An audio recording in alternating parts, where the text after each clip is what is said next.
Moi, je suis en administration des finances à ESAE. Moi, je suis en diplomatie et relations internationales à ESAE. Moi, je suis en journalisme à ESAE. Émission ici, c'est ESAE. Moi, je suis en communication marketing à ESAE. Moi, je suis en droit à ESAE. Moi, je suis en gestion des ressources humaines à ESAE. Moi, je suis en gestion des marchés publics à ESAE. Moi, je suis en administration du travail et de la sécurité sociale à ESAE. Moi, je suis en sciences économiques à ESAE. Moi, je suis en banque finance à ESAE. Moi, je suis en administration générale à ESAE. Moi, je suis en audit et contrôle de gestion à ESAE. Moi, je suis en sciences juridiques à ESAE. Moi, je suis en administration générale et territoriale à ESAE. Moi, je suis en transport logistique à ESAE. Moi, je suis en gestion des projets à ESAE. Rejoignez-moi, c'est la meilleure université. Nous sommes à ESAE. Rejoignez-nous. À ESAE, l'excellence a un nom.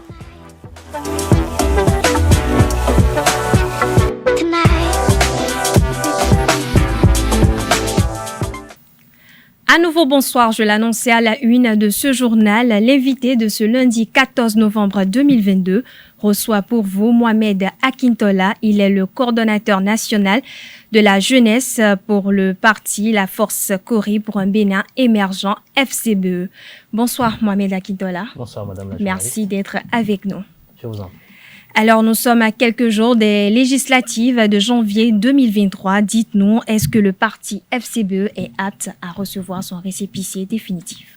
Merci Madame la journaliste. Merci également aux téléspectateurs pour cette occasion que vous nous donnez une fois encore de nous adresser à la population, d'être en symbiose avec eux sur des questions d'actualité, sur des questions d'importance d'ailleurs en cette période très sensible de préparation pour les joutes électorales de 2023. Oui, la question ne se pose d'ailleurs pas, puisque la FCBE a été le premier parti politique à déposer son dossier de déclaration de candidature, une première d'ailleurs au Bénin, car l'histoire retient qu'aucun parti politique n'a déposé en plein jour. C'est donc dire que nous sommes prêts depuis toujours. C'est un exercice de routine pour nous. Tout à fait. Nous avons également régularisé notre situation. Je pense que sur les ondes, la Sénat l'a annoncé. Nous avons régularisé la situation des quitus fiscaux qui manquaient pour certains de nos candidats.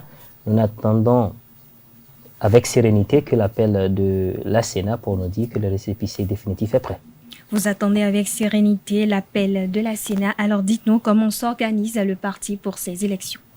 Déjà avant la période de dépôt des candidatures, de déclaration des candidatures, le parti Force Cori pour un Bénin émergent avait déjà mis sur pied un comité de réflexion sur la législative, ce qui a permis de faire le recensement des potentiels candidats, de communiquer avec la population, les militants à la base sur le processus, les différentes dates importantes à retenir et les actions également à mener pendant ces périodes-là.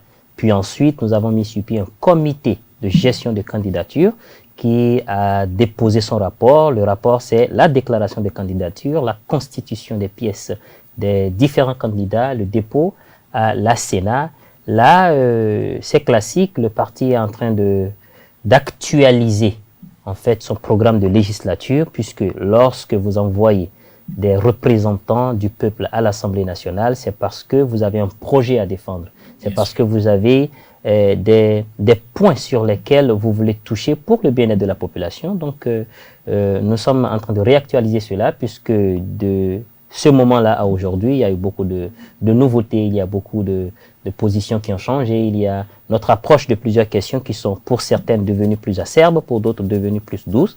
Donc, le parti est en train de travailler à actualiser son programme de législature afin de non seulement le propager pour la période de campagne avec nos militants et l'implémenter après le 8 janvier 2023, j'allais dire, excusez-moi, à l'Assemblée nationale. Alors dites-nous, est-ce que le parti est sûr d'obtenir les 10% si les démocrates participent aux élections? La question, elle me fait rire simplement parce que est-ce que le parti FCBE obtiendra les 10%? Nous avons déjà participé à 2 élections en République du Bénin sous la bannière de la réforme du système partisan.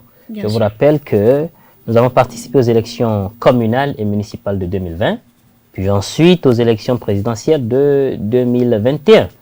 Donc, je ne vois pas la raison pour laquelle la FCBE n'obtiendra pas plus que les 10%. requis par le code électoral. Mais au-delà de ça, lorsque vous posez la question sous l'angle de si les démocrates participaient aux élections, je ne vois au fond pas le rapport. C'est juste un flou qui est entretenu, c'est juste un amalgame qui est entretenu. On ne vote pas FCBE par dépit de l'absence des démocrates sur le terrain. L'électorat béninois va vers tous les partis politiques. Comme j'aime à le dire, la métaphore, c'est que l'électorat béninois, c'est un peu comme une jeune fille que tous les partis politiques courtisent, en fait. Donc, il s'agira de la représentativité, de l'assurance que dégage le parti en lui-même et également des candidats qui sont en lice. C'est ça qui fait, en fait, le poids électoral d'un parti politique. Donc, que les démocrates, nous souhaitons d'ailleurs que les démocrates participent aux élections. C'est notre vœu le plus cher parce que cela permet en fait d'évaluer en fait le poids réel de chaque artisan politique sur le terrain. Donc cela ne nous émeut guère, cela ne nous inquiète pas du tout. Alors, on reste toujours avec le parti Les Démocrates, en considérant que, en tant que, formation politique se réclamant de l'opposition, dites-nous un peu quelle est votre position sur la situation névralgique des démocrates.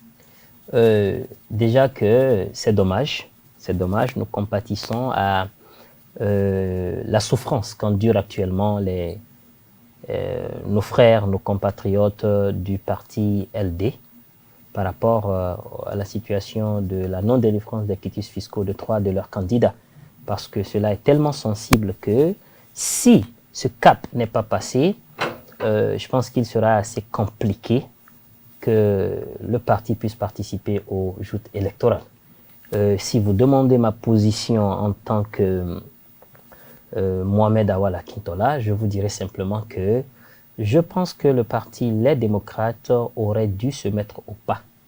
Vous savez, première chose à retenir, la charte des partis politiques prévoit dans son article 21 que les partis politiques officiellement constitués doivent avoir en leur sein, bien noté dans leur statut et règlement intérieur, un organe qui s'occupe des candidatures pour les élections.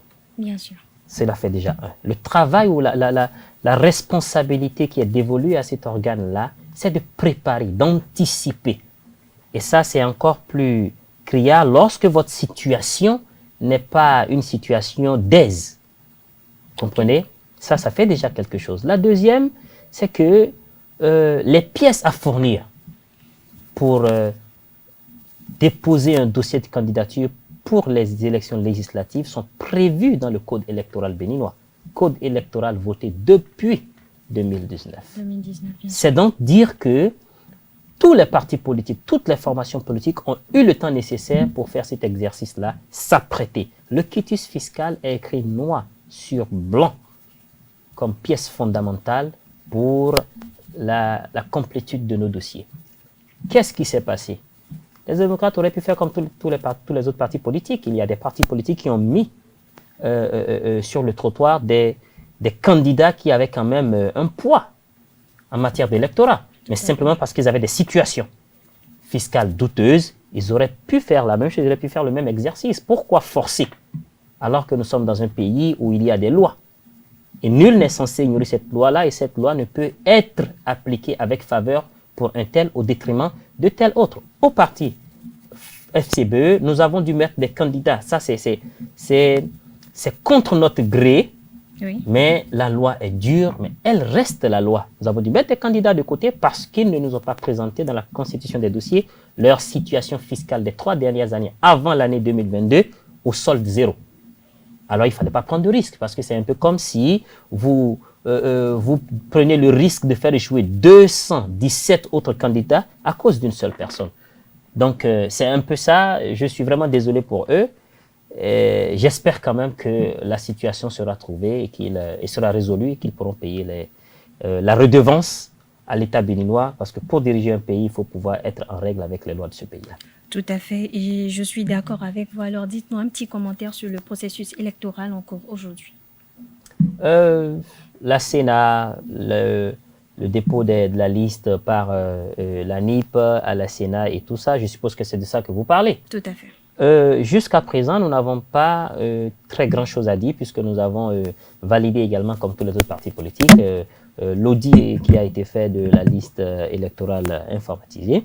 Nous sommes dans une posture aujourd'hui où nous demandons plus de sérénité, plus d'impartialité à ces machines-là qui doivent en fait contrôler, exécuter tout le processus électoral en République du Bénin pour que des frustrations ne naissent pas une fois encore de la gestion de ces périodes électorales-là. Il faudrait que, parce que ce sont des organes qui sont autonomes, qui ne sont pas censés avoir des colorations politiques. Nous y retrouvons pour des principaux responsables des gens qui proviennent des formations politiques de la mouvance.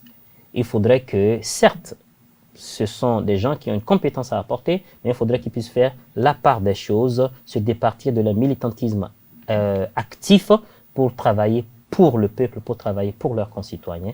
C'est ce que je peux dire. Nous attendons d'observer. Je demanderais juste qu'il y ait un certain équilibre dans les agents électoraux, dans le positionnement des agents électoraux. Il faudrait que tout le monde puisse se sentir représenté tout le long du processus et surtout qu'il y ait une stricte séparation du pouvoir, de manière à ce que des agents, par exemple, du judiciaire ne s'invitent pas là, ils ne doivent pas s'inviter, que la police ne sème pas le trouble qu'il est censé empêcher d'exister. Vous voyez un peu ce que je veux dire? Qu'il y ait quand même un certain équilibre pour que tout le monde se dise « nous l'avons fait ». C'est clair, tout le monde l'a vu et plus personne ne peut remettre cela en cause. Cela permettra de faire ressortir la réelle volonté du peuple.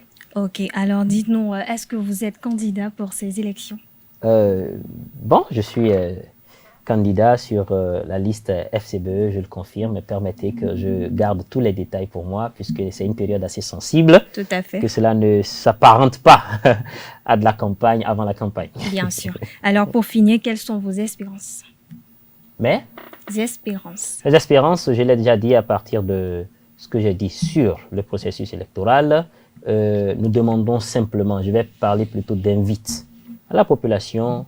Cette période a toujours été sensible, mais nous avons connu quand même des élections, beaucoup d'ailleurs apaisées, festives en République du Bénin. Oui. Ce que souhaite la Force Cori pour un Bénin émergent, qui est un parti d'opposition, mais un parti de non-violence et de paix, c'est que cette période électorale se déroule également dans la quiétude, dans la paix, dans un environnement festif, de manière à ce que, au soir du 8 janvier 2023, que le réel peuple se sente représenté à l'Assemblée nationale, que les débats contradictoires s'y mènent, que des réelles effusions d'idées pour le développement du pays et pour le bien-être de sa population s'y mettent, afin que nous puissions mettre derrière nous, conjuguer au passé, tout ce qui a émaillé les autres processus électoraux sous le régime de la rupture.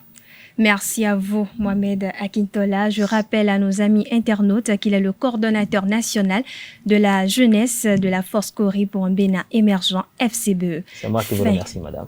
Merci beaucoup, au plaisir. J'espère qu'on vous reverra sur nos plateaux. Ce sera avec plaisir. Avec plaisir également. Fin de la première partie de ce journal.